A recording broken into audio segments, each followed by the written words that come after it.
মহাসচিব শেখুল হাদিস ইবনে শেখুল হাদিস আল্লামা মামুনুল হক।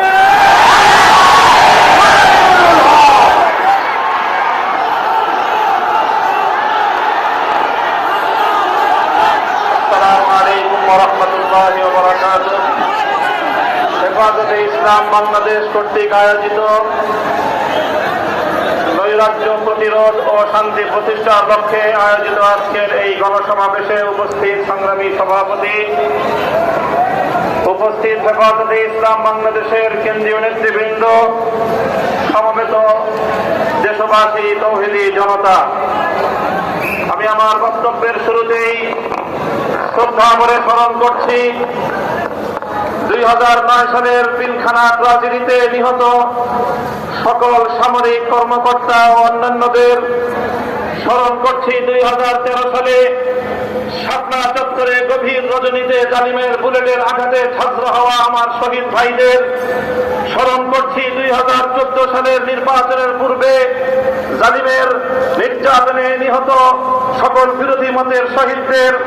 স্মরণ করছি 2021 সালের মোদী বিরোধী আন্দোলনে জালিম শাহী নির্যাতনে নিহত আমার হেফাজতে ইসলামের কর্মী ভাইদের।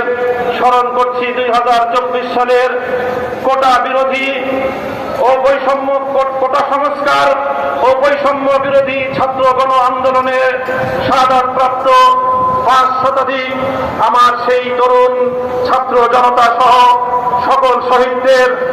তাদের সকলকে শ্রদ্ধা করে স্মরণ করি এবং এই সকল হত্যাকাণ্ডের বিচার দাবি করি।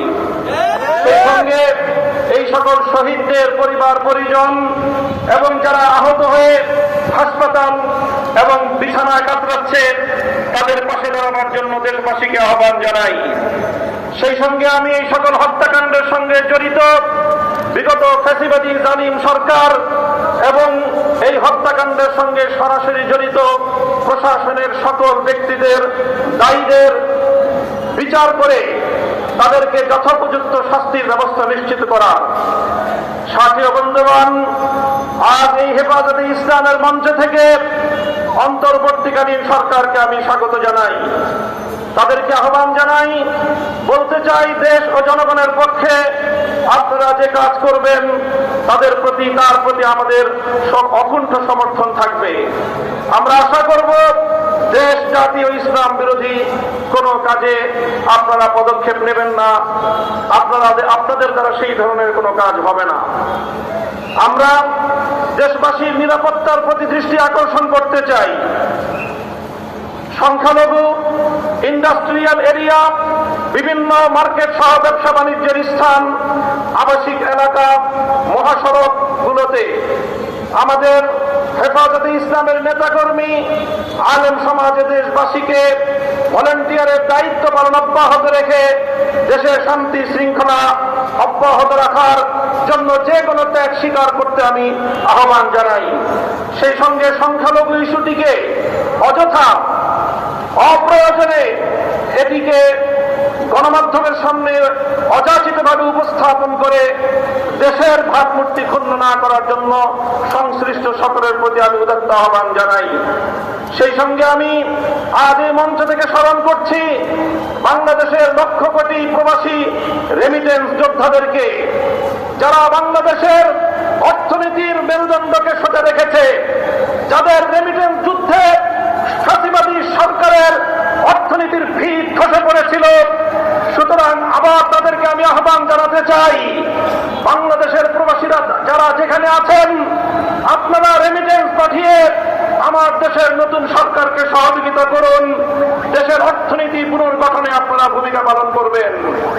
সেই সঙ্গে আমি অন্তর্বর্তীকালীন সরকারকে উদাত্ত আহ্বান জানাতে চাই, রেজিম সরকারের বিরুদ্ধে বাংলাদেশের ছাত্র জনতার পাশাপাশি গোটা বিশ্ব জুড়ে আমাদের প্রবাসী ভাইয়েরা তারা রাজপথে নেমে এসেছিল আন্দোলন সংগ্রাম করতে গিয়ে। স্থানীয় রাষ্ট্রের আইন শৃঙ্খলা পরিপন্থী কাজ হয়ে যাওয়ায় তারা অনেকেই বন্দী জীবন যাপন করছে। কূটনৈতিক যোগাযোগের মাধ্যমে অতি দ্রুত তাদের সকলের পাশে দাঁড়িয়ে আমার সেই সকল প্রবাসী ভাইদেরকে মুক্ত করার ব্যবস্থা গ্রহণ করবেন।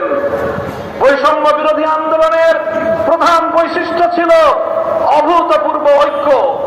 এখানে স্কুল, কলেজ, ভার্সিটি থেকে আমার মাদ্রাসার ছাত্ররা পর্যন্ত যেভাবে টেকনাফ থেকে তেঁতুলিয়ায় হাতে হাত রেখে এক অভূতপূর্ব ঐক্যের মেলবন্ধন তৈরি করেছিল, পরাজিত শক্তি ঢুকে পড়ে আজকে মাদ্রাসা এবং জেনারেল শিক্ষার্থীদের মধ্যে ফাটল সৃষ্টি করবার অপচেষ্টা চালাচ্ছে।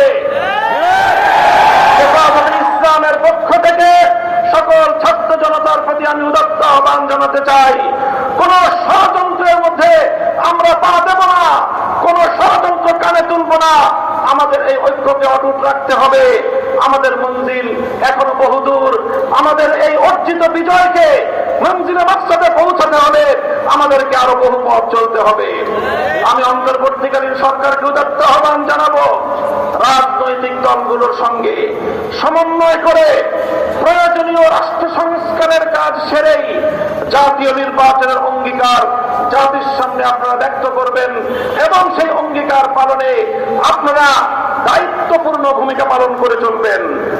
পুলিশ সহ আইন শৃঙ্খলা রক্ষাকারী বাহিনীকে দায়িত্ব গ্রহণের অনুকূল পরিস্থিতি তৈরিতে আলেম সমাজের প্রতি উদাত্ত আহ্বান জানাচ্ছি। আপনারা দেশপ্রেমিক সশস্ত্র বাহিনীর সঙ্গে কাঁধে কাঁধ মিলিয়ে থানাগুলোকে নিরাপত্তা দিন। আইন শৃঙ্খলা রক্ষাকারী বাহিনীর সাধারণ যে সকল সদস্যরা নিহত হয়েছেন, নিরপরাধ যে সকল সদস্যরা এই গোলযোগে নিহত হয়েছেন, তাদের প্রতি আমি সহমর্মিতা জ্ঞাপন করছি। সেই সঙ্গে যে সকল দুষ্কৃতিকারী অফিসারদের নির্দেশে এই সরল প্রাণ সাধারণ পুলিশ সদস্যদের জীবন গিয়েছে, এর জন্য তাদের উপযুক্ত বিচার বিভাগীয় তদন্তের মাধ্যমে শাস্তি নিশ্চিত করার উদাত্ত আহ্বান জানাচ্ছি। আমি হেফাজত, আলেম সমাজ ও বিরোধী মতের লোকদের বিরুদ্ধে দায়েরকৃত সকল মিথ্যা মামলা অনতিবিলম্বে প্রত্যাহার করার আমি জোর দাবি জানাচ্ছি। ছাত্র জনতার ফ্যাসিবাদ বিরোধী অভ্যুত্থানের উদ্দেশ্য বানচালের চেষ্টা চলছে, আজও চেষ্টা হয়েছে। আমার ছাত্র জনতাকে আমি ধন্যবাদ জানাই, যারা বিগত সরকারের সবচেয়ে বড় অত্যাচার এবং বৈষম্যের হাতিয়ার বিচার বিভাগকে কলঙ্কিত করবার সেই প্রয়াসকে তারা নস্যাৎ করে দিয়েছে। এই সঙ্গে বলতে চাই, যদি এই গণ অভ্যুত্থানের উদ্দেশ্যকে ব্যক্ত করবার জন্য পাল্টা কোন প্রতিবিপ্লবের চেষ্টা চালানো হয়, ছাত্র জনতার সঙ্গে কাঁধে কাঁধ মিলিয়ে হেফাজতে ইসলামের সকল নেতা কর্মীরা রাজপথে প্রহরা বসাতে হবে। এভাবে ট্রাফিকিং ব্যবস্থার মাধ্যমে গোটা দেশে আমাদের ছাত্র জনতা নির্বিশেষে জনগণের যেইভাবে সেবা করে যাচ্ছে স্বাগত জানাই। অনতিবিলম্বে ট্রাফিক পুলিশদেরকে দায়িত্বে নিয়োজিত করবার জন্য সরকার এবং প্রশাসনকে যথোপযুক্ত দায়িত্ব ভূমিকা পালন করার উদাত্ত আহ্বান জানাই। সংগ্রামী সাথী ও বন্ধুগণ, হেফাজতে ইসলাম ছিল, হেফাজতে ইসলাম আছে। আগামী দিনের জাতির যে কোনো ক্রান্তিকালে ইসলামের যে কোনো প্রয়োজনে বক্তব্য দেওয়ার জন্য আমার স্বপ্ন চত্বরে যেতে আমরা প্রস্তুত থাকবো। স্বাধীনতা রক্ষার জন্য যুদ্ধে যেতে আমরা প্রস্তুত থাকবো। শক্তিকে বুকের রক্ত দিয়ে রুখে দেওয়ার জন্য প্রস্তুত থাকবো। আসসালামু আলাইকুম ওয়া রাহমাতুল্লাহ।